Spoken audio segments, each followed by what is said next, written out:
मैं इसलिए कह रहा हूं कि भागवत पहले लोग सुनते थे कि भगवान की कथा सुनने को मिलेगा, मगर वहां तो आज राधे राधे हो रहा है। मगर यह कह दिया जाए कि राधा ही सर्वशक्तिमान सत्ता है तो हर मंच से विरोध करूंगा कि फिर हम सत्य से दूर होते चले जाएंगे। हमारे समाज को, सनातनियों को, हिंदू समाज को नपुंसक बनाया जा रहा है, नाचना सिखाया जा रहा है। अरे गीत गाओ, भजन गाओ, जिसके उनके अंदर तेजस्विता है, ऊर्जा का संचार हो, भक्ति का संचार हो। मगर हो रही भागवत फिल्मी गीतों में नचाया जा रहा है, बार बालाएं आकर के डांस कर रही हैं। राधे राधे राधे राधे राधे के नाम पे सब कुछ चल रहा है। उनकी तस्वीरें इसलिए अश्लीलतापूर्ण तस्वीरें बनाई जाती हैं, कोई टोकने वाला नहीं, कोई बोलने वाला नहीं है। इस धरती पर एक भी ऐसा साधु संत सन्यासी नहीं है जो ये कह दे कि राधे को मैं नित्य देखता हूं, राधे मेरे पास सदैव रहती है। अगर है तो मैं उसे चुनौती देता हूं इस मंच से। समाज को साहस और पराक्रम पैदा करो, जागृत पैदा करो। अगर बताना है तो भगवान श्री कृष्ण के बारे में बताओ, बताना है तो मर्यादा पुरुषोत्तम राम के बारे में बताओ, बताना है तो माता सीता के बारे में बताओ, जिनका उदाहरण नारियों के लिए एक रास्ता दे सकता है, पुरुषों के लिए एक मार्ग प्रशस्त कर सकता है। समाज को किस दिशा में बढ़ता चला जा रहा है, कोई नहीं टोकेगा, कोई इसलिए आवाज नहीं उठाएगा कि उसका विरोध होना शुरू हो जाएगा। तो हिंदुस्तान जिस रास्ते में बढ़ रहा है, क्या बढ़ने दिया जाए? सभी साधु संत सन्यासी एक पलड़े पर खड़े हो जाए मेरा विरोध करने के लिए, तब भी मैं सत्य बोलना बंद नहीं करूंगा। सत्य की रक्षा के लिए आया हूं, धर्म की रक्षा के लिए आया हूं। मैंने अग्निपथ का चयन किया है, मैंने फूलों की सेज नहीं मांगी। बोलो गुरुदेव भगवान की जय। 2.5 से 3 घंटे मात्र 24 घंटे में नींद लेता हूं। कितने साधु संत सन्यासी योगी होंगे जो जितने समय में जगता हूं सुबह प्रातः जगते हो? 2:30 बजे नित्य प्रातः जगता हूं। राधे राधे कहने वाले कुकुर मुत्ते 8-9 बजे रात तक पड़े सोते हैं। अधिकांश कथावाचकों की बात करता है, 10% कथावाचकों को अगर छोड़ दूं, उनके जीवन में कोई परिवर्तन नहीं होगा और कहेंगे भागवत सुन लो तुम्हारा कल्याण हो जाएगा। जब सुनाने वाला ही साधक प्रवृत्ति का नहीं होगा, तपस्वी नहीं होगा, तो समाज में क्या परिवर्तन आएगा?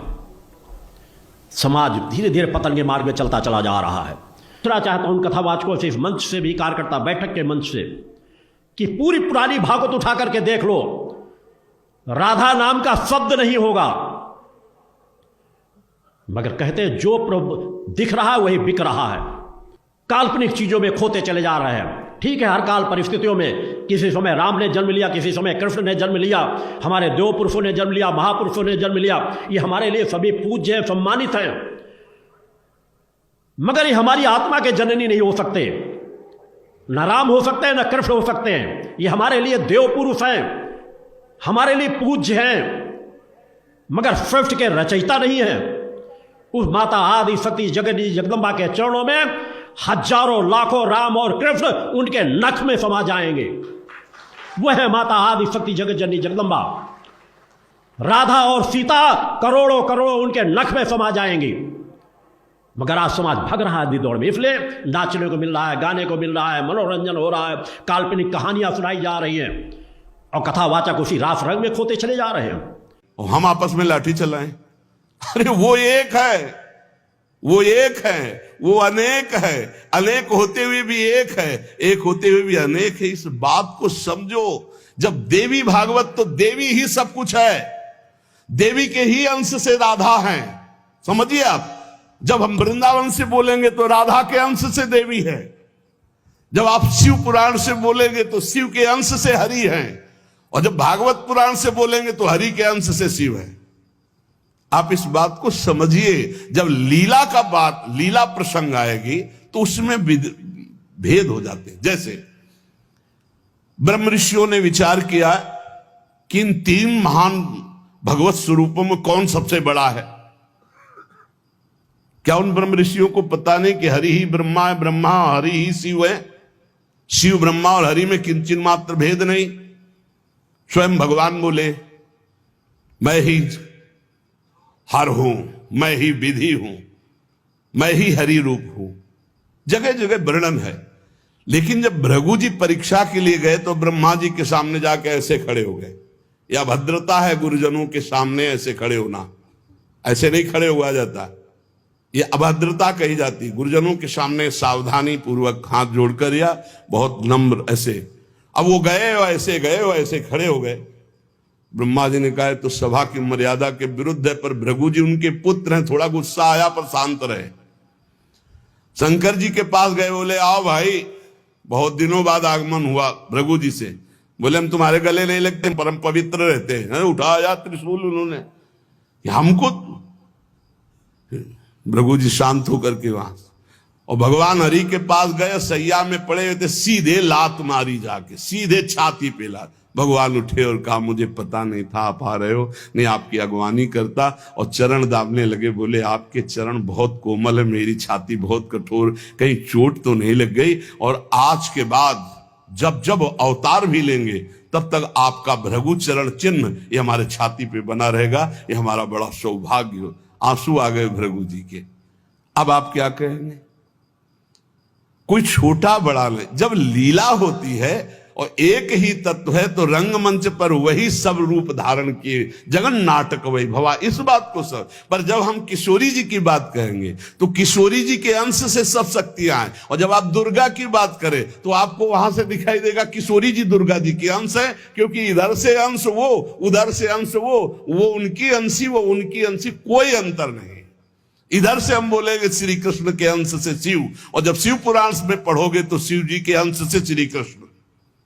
अब इसमें संशय थोड़ी, क्योंकि वही एक तत्व है, विविध प्रकार से लीला कर रहा है। इसलिए भ्रम का तो ध्यान छोड़ दो, भ्रम छोड़ दो। जब जब जैसा अवसर आया वही रूप धारण किए तत्व विराज। पर जब लीला की चर्चा होगी तो माधुर्य रस में ऐश्वर्य का प्रवेश नहीं, भगवान के ऐश्वर्य का प्रवेश नहीं, तो और ऐश्वर्य शक्तियों की तो बात जाने दो।